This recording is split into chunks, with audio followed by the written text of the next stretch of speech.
അതായത് ജീവിതത്തിൽ ആകെ ഒരു തെറ്റ് പറ്റിയത് അത് പിഷാരടിയാണെന്നുള്ളത് മാത്രം കണക്കാക്കുന്ന ഒരാളെ ഇങ്ങോട്ട് വിളിക്കട്ടെ. പിഷാരടിയുടെ അമ്മയെ ഈ വേദിയിലേക്ക്.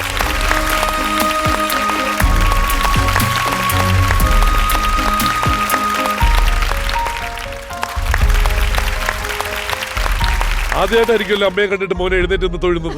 ഇതിനു മുമ്പൊന്നും ഇത് കണ്ടിട്ടില്ലല്ലോ അമ്മേ. ഇതിനു മുമ്പ് ഞാൻ ഒന്നിനും കണ്ടിട്ടില്ല, ആദ്യമായിട്ടാണ്. കാരണം ഞാൻ ആ വീട്ടിൽ കണ്ടിട്ടുള്ളതാണ് ഇതുവരെയും. അങ്ങനെ എഴുന്നേറ്റ് നിന്ന് തൊഴുന്നതായിട്ട് കണ്ടിട്ടില്ല. ഇവിടെ വന്നപ്പോ ഇല്ലാത്ത ബഹുമാനവും കാണിക്കുന്ന അമ്മയുടെ. എടാ 10,000 എപ്പിസോഡ് ചെയ്തിട്ടുണ്ട്, ഇതുവരെ ഒരു TV പരിപാടിയിൽ കൊണ്ടുവന്നിട്ടില്ലാത്ത ആളെയാണ് നീ കൊണ്ടുവന്നേക്കുന്നത്. അതിന്റെ കാര്യം എന്താ? സത്യം പറയും, സത്യം പറയും. ഇല്ല, ഇതുവരെ വന്നിട്ടില്ല. അതെന്താ അമ്മ ഇതുവരെ കൊണ്ടുവരാത്തതാ? ശ്രീകുടൻ ചേട്ടൻ പറയും സത്യം പറയുന്നത് കൊണ്ടാ കൊണ്ടുവരാത്തത്. സത്യമാണോ? ഇതുവരെ കൊണ്ടുവന്നിട്ടില്ല, പക്ഷെ ഞങ്ങൾ അതിന് ഇൻട്രസ്റ്റ് കാണിക്കാത്തത് കൊണ്ടാണ്. ചോദിച്ചിട്ടില്ലല്ലോ ഇതുവരെ കൊണ്ടുവരണമെന്നൊന്നും പറഞ്ഞിട്ടില്ല. പറഞ്ഞു ചില ഫംഗ്ഷനൊക്കെ കൊണ്ടുപോകാൻ പറഞ്ഞിട്ടുണ്ട്. എന്നിട്ട് കൊണ്ടുപോയിട്ടില്ല. ഇല്ല, അല്ല ചില ഫംഗ്ഷൻ എല്ലാം ഒന്ന് കൊണ്ടുപോകുമോ നീ അമ്മ പറഞ്ഞിട്ട് ഇതുവരെ കൊണ്ടുപോയിട്ടില്ല. അല്ല, ഞങ്ങൾ ഇൻട്രസ്റ്റ് കാണിക്കാത്തത് കൊണ്ടാണ്. എടാ വലിയ അവാർഡ് നൈറ്റ്, ഇവർക്ക് കൃത്യസമയത്ത് ഭക്ഷണം കഴിക്കണം. അത് ഒടുക്കത്തെ 8:30-9 മണി അടിക്കുമ്പോ മരുന്ന് ഭക്ഷണം എന്നൊക്കെ പറയുന്ന ഒരു അവാർഡ് നൈറ്റ് ഒക്കെ എടുക്കാത്തത്. അത് മാത്രല്ല ബിഷു അപ്പൊ ആ സമയത്ത് സ്റ്റേജിലായിരിക്കുമല്ലോ. ആയിരിക്കും. വീട്ടില് വേറെ ആരൊക്കെയാണ് ശരിക്കും പറഞ്ഞാൽ കലാപരമായിട്ട് കഴിവുകളുള്ള ബാക്കി ആരൊക്കെ ഉണ്ട് വീട്ടില്? ഇല്ല, ഇപ്പൊ പിഷാരടി മാത്രം തന്നെയുള്ളൂ. ഇത് എവിടെ നിന്ന് കിട്ടി ഇത്രയും നല്ല കല?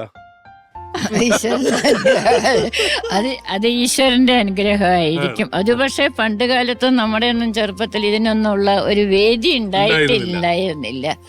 അതോ ഇപ്പോഴതിനൊക്കെ ഉള്ളത് കൊണ്ടതായിരിക്കും അവൻ മാത്രം മുന്നിൽ വന്നത്. ഈ പഠിക്കുന്ന കാലഘട്ടത്തിൽ പുള്ളി എങ്ങനെയായിരുന്നു? പഠിക്കുമായിരുന്നു, നല്ലപോലെ പഠിക്കാനൊക്കെ മിടുക്കനായിരുന്നു.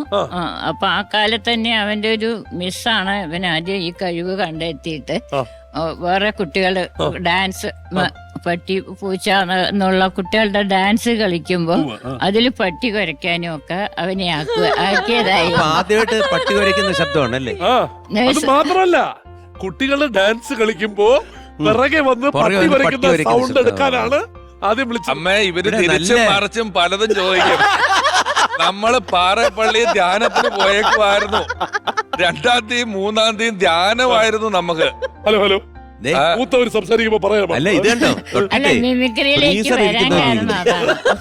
ശരിയാട്ടോ, ശരിക്കും അല്ലേ? നല്ല തണുത്ത് ആദ്യമായിട്ടാണ് പിഷു ടെൻഷൻ അടിച്ചു കാണുന്നത് ഞാൻ.